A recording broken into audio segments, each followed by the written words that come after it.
Step 7. Humbly ask Him to remove our shortcomings. Since this step so specifically concerns itself with humility, we should pause here to consider what humility is and what the practice of it can mean to us. Indeed, the attainment of greater humility is the foundation principle of each of AA's 12 steps.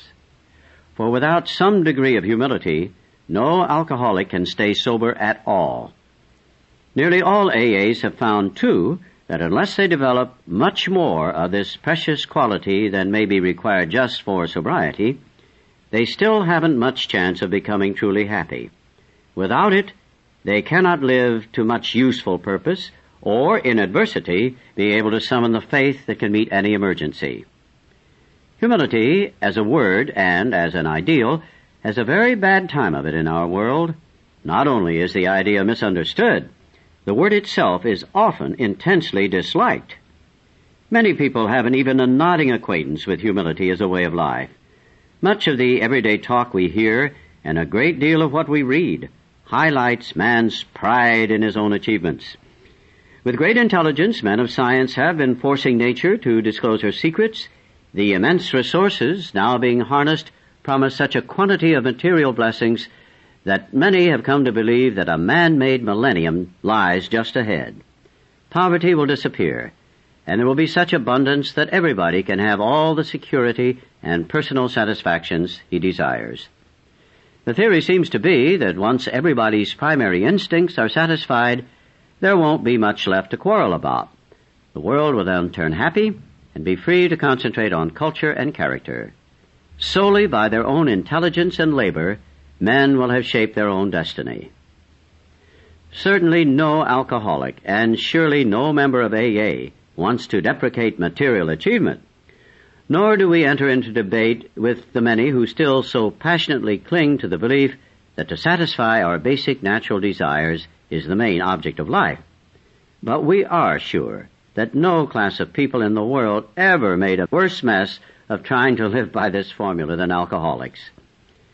For thousands of years we've been demanding more than our share of security, prestige, and romance. When we seemed to be succeeding, we drank to dream still greater dreams. When we were frustrated, even in part, we drank for oblivion. Never was there enough of what we thought we wanted. In all these strivings, so many of them well-intentioned, our crippling handicap had been our lack of humility.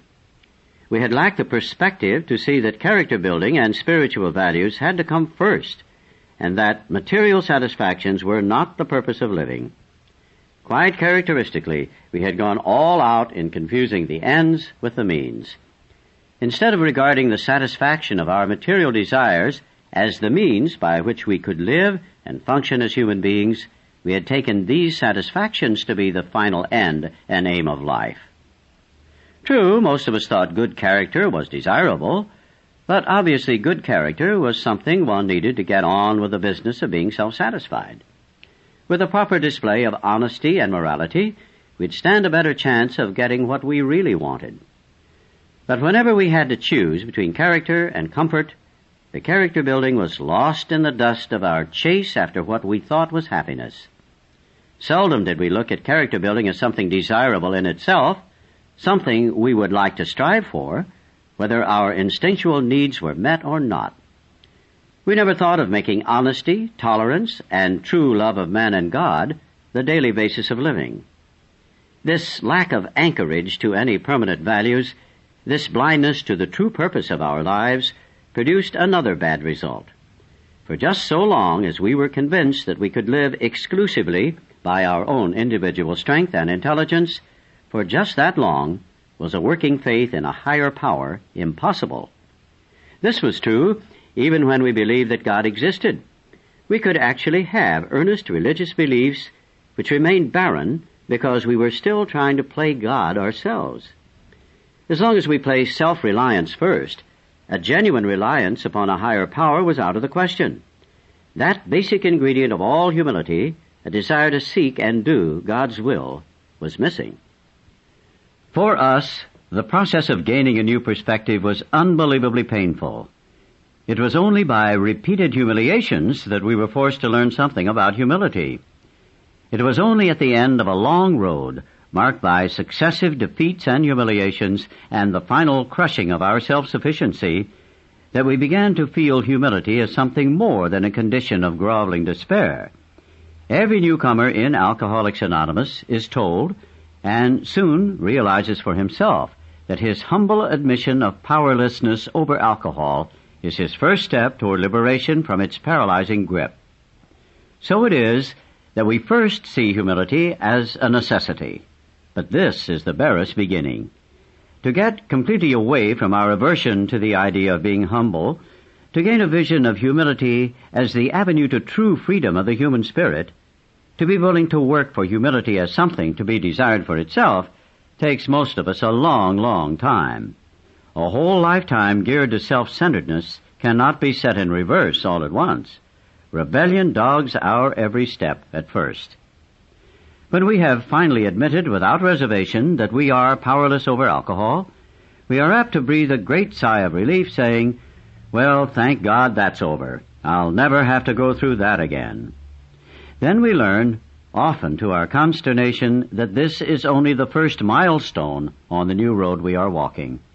Still, goaded by sheer necessity, we reluctantly come to grips with those serious character flaws that made problem drinkers of us in the first place. Flaws which must be dealt with to prevent a retreat into alcoholism once again.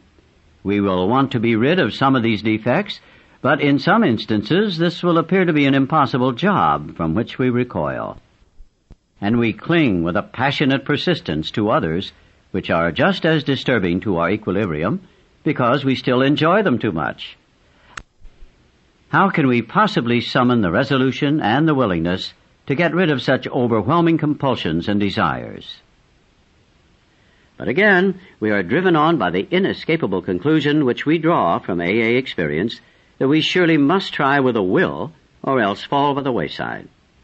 At this stage of our progress, we are under heavy pressure and coercion to do the right thing. We are obliged to choose between the pains of trying and the certain penalties of failing to do so. These initial steps along the road are taken grudgingly, yet we do take them. We may still have no very high opinion of humility as a desirable personal virtue, but we do recognize it as a necessary aid to our survival. But when we have taken a square look at some of these defects, have discussed them with another, and have become willing to have them removed, our thinking about humility commences to have a wider meaning. By this time, in all probability, we have gained some measure of release from our more devastating handicaps. We enjoy moments in which there is something like real peace of mind. To those of us who have hitherto known only excitement, depression, or anxiety, in other words, to all of us, this newfound peace is a priceless gift. Something new indeed has been added. Where humility had formerly stood for a forced feeding on humble pie, it now begins to mean the nourishing ingredient which can give us serenity. This improved perception of humility starts another revolutionary change in our outlook.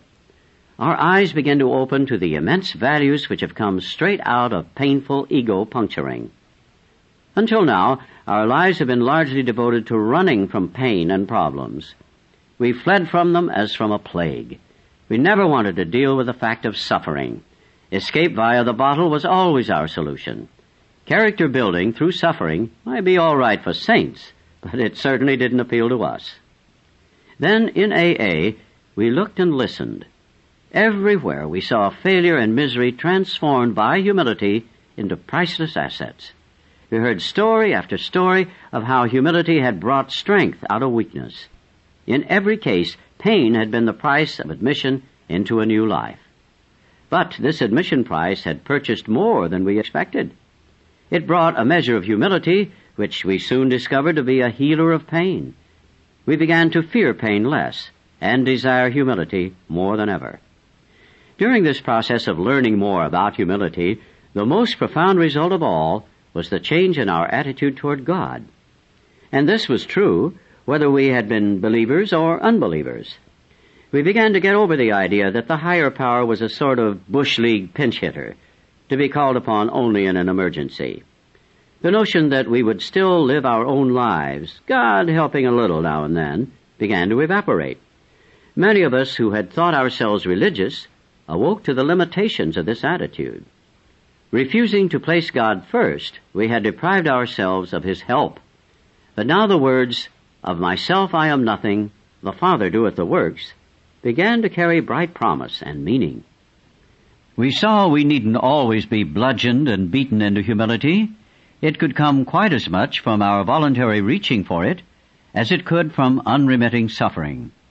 A great turning point in our lives came when we sought for humility as something we really wanted, rather than as something we must have. It marked the time when we could commence to see the full implication of Step 7, humbly ask Him to remove our shortcomings. As we approach the actual taking of Step 7, it might be well if we AAs inquire once more just what our deeper objectives are. Each of us would like to live at peace with himself and with his fellows. We would like to be assured that the grace of God can do for us what we cannot do for ourselves. We have seen that character defects, based upon short-sighted or unworthy desires, are the obstacles that block our path toward these objectives. We now clearly see that we have been making unreasonable demands upon ourselves, upon others, and upon God. The chief activator of our defects has been self-centered fear, primarily fear that we would lose something we already possessed or would fail to get something we demanded. Living upon a basis of unsatisfied demands, we were in a state of continual disturbance and frustration. Therefore, no peace was to be had unless we could find a means of reducing these demands. The difference between a demand and a simple request is plain to anyone. The 7th step is where we make the change in our attitude which permits us, with humility as our guide, to move out from ourselves toward others and toward God. The whole emphasis of Step 7 is on humility. It is really saying to us that we now ought to be willing to try humility in seeking the removal of our other shortcomings, just as we did when we admitted that we were powerless over alcohol and came to believe that a power greater than ourselves could restore us to sanity. If that degree of humility could enable us to find the grace by which such a deadly obsession could be banished, then there must be hope of the same result respecting any other problem we could possibly have.